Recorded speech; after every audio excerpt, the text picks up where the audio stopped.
पढ़ते जाऊंगा तो उसमें किताब आधारित है।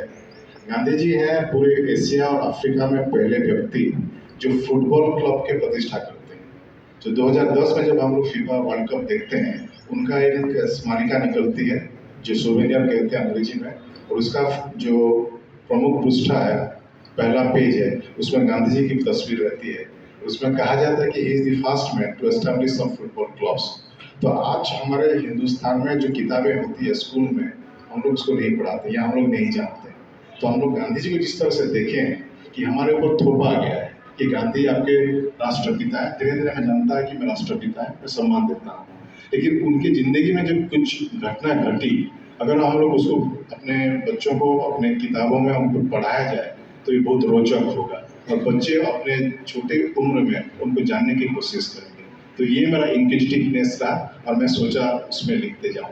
और आजकल आप देखे होंगे रामचंद्र गुहा जी लिखते हैं बहुत गांधी जी के ऊपर, उनकी जो कुछ 2-3 किताबें हैं वो सुनने लायक है, पढ़ने लायक है। और करीब करीब देखते हैं तो गांधी जी के ऊपर पूरा नए आयाम से गांधी जी को प्रस्तुत करते हैं। जैसे कि हम लोग कोई बहुत कम लोग जानते हैं कि गांधी जी के आदर्श से प्रभावित होके विदेश से 7-8 लोग आए थे जो गांधी जी के अनुयायी रहे भारत में। उस टाइम ब्रिटिश सरकार थी और ब्रिटिश सरकार के खिलाफ वो लोग लड़े। ब्रिटिशर्स 3 ब्रिटिशर्स थे और 4 अमेरिकन थे। तो आज के ज़माने में हम लोग अगर स्कूली किताब में नहीं देंगे, स्कूल सिलेबस में चीज़ें नहीं आएंगी, तो गांधी जी को हम लोग ठीक तरह से उनके मूल्यांकन नहीं कर पाएंगे। दूसरा, मैं एक जगह से आता हूँ संबलपुर, उसके 1942 में कुछ घटनाएं घटी थी जो पूरे हिंदुस्तान में अलग थलग थी। जैसे कि एक लड़की थी, उसकी उम्र थी 19 साल। लड़की ने जाने कि गांधी जी का एक आह्वान हुआ है 1942 में कि भारत छोड़ो।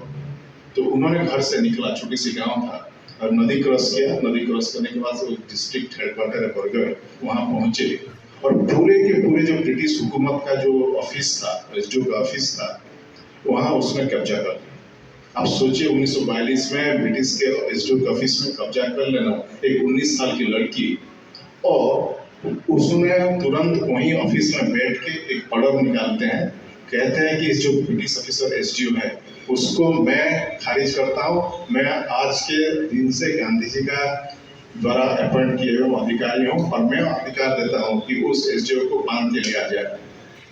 तो पूरे इस प्रकार के बाद दूसरे गांव, छोटा सा गांव पानी, जो हमारे साहब कह रहे थे, छोटा सा गांव, लेकिन उस गांव में 1942 में करीब करीब 36 लड़के निकले, पूरे गांव के 36 लड़के, और सारे के सारे जेल गए।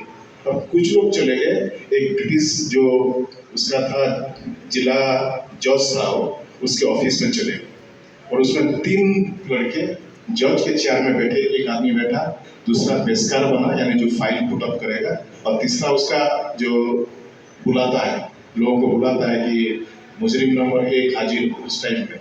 तो जो आदमी बैठा जज के चेयर पे, उसने घोषणा की कि आज के दिन से भारत स्वाधीन हुआ है और इसका जो स्वाधीन भारत का जो सबसे बड़ा अधिकारी है वो महात्मा गांधी है। और आप लोग जो लोग यहाँ बैठे हैं, आप लोग जितने नागरिक हैं, सारे के सारे आपको कुछ दिक्कत है, अगर आप कुछ अपना समस्या को हल करना चाहते हैं तो सीधे ब्रिटिश सरकार के नाम मत लिखिए अपना एप्लीकेशन महात्मा गांधी जी के नाम पे लिखिए। तो ब्रिटिश कोर्ट को कैप्चर करने की जो घटना है इस किताब में भी है।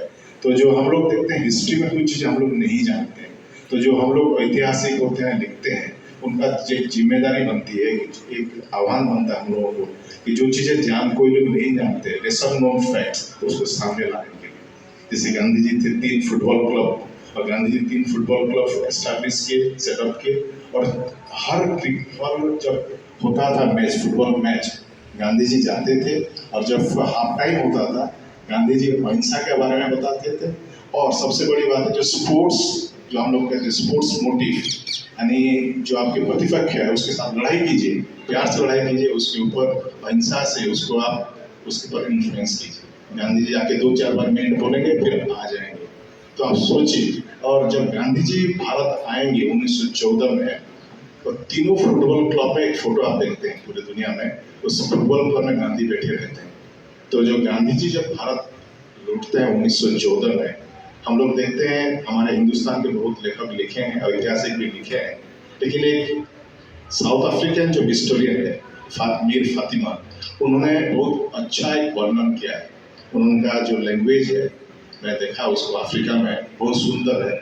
उसका भाषा देखिए, वो कहते हैं जब गांधी जी अफ्रीका से निकले भारत को 1914 में, उनके अंदर महात्मा होने का जो कुछ स्वरूप था धीरे धीरे निकल के आ रहा था, दिखने को मिल रहा था। जिस तरह जीसस क्राइस्ट ने जिस टाइम उसको क्रूसीफाई किया गया, जिस टाइम वो क्रूसीफाई हुए, उनके चेहरे पे जो भाव था वो महात्मा मोहनदास करमचंद गांधी के चेहरे में आ रहा था। और जिस टाइम महात्मा बुद्ध भी अपने घर से निकले थे, उस टाइम में उनके चेहरे पे जो भाव था वो महात्मा मोहनदास करमचंद गांधी के भी था।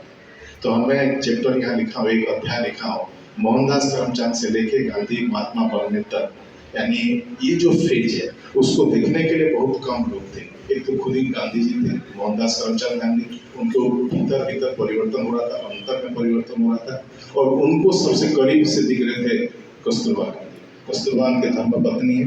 धर्म पत्नी कभी नहीं चाहेगी कि अपने स्वामी, अपने हस्बैंड को महात्मा बने। और जिंदगी भर दोनों के बीच में ये टकराव रहा, हमको एक्सेप्ट करना पड़ेगा। लड़ाई नहीं हुआ, लेकिन एक पत्नी कभी अपने स्वामी को भगवान बनना नहीं चाहती, वो अपने घर में रखना चाहती है। तो गांधी जी के जो ये ह्यूमन एलिमेंट्स है। और तीसरे आदमी तो गांधी को जो मोहनदास से महात्मा होने का जो प्रकरण हुआ है, उसको देखने के लिए 2 ब्रिटिश कपल थे। ब्रिटिश कपल थे हेनरी पोलक और उनकी वाइफ थी मिली पोलक। मिली पोलक की उम्र थी करीब करीब 22 साल।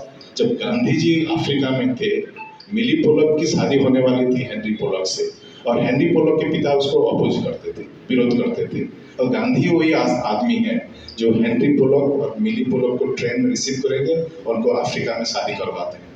और जब गांधी दोनों न्यूली मैरिड कपल, जो नए शादी करने वाले जो दंपति हैं, जो कपल हैं, उनको लेके अपने घर में रखे।